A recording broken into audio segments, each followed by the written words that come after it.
তৰাৰ সৈতে কথা। ৰাতি তেতিয়া 12 বাজিছে।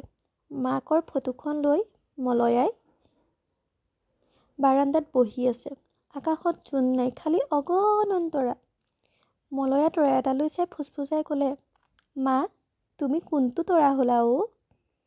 মোক দেখা পাইছানে তুমি? আজি বৰকৈ মনত পৰিছে তোমালৈ। মই যে এতিয়া বৰ এজনী হ'লো গম পোৱানে?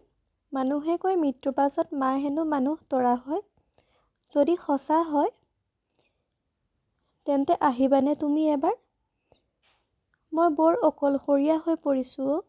আজি ৰাতিটো তোমাৰ সৈতেই কথা পাতিম। খালি তুমি এনেকৈয়ে জিলিকি থাকিবা।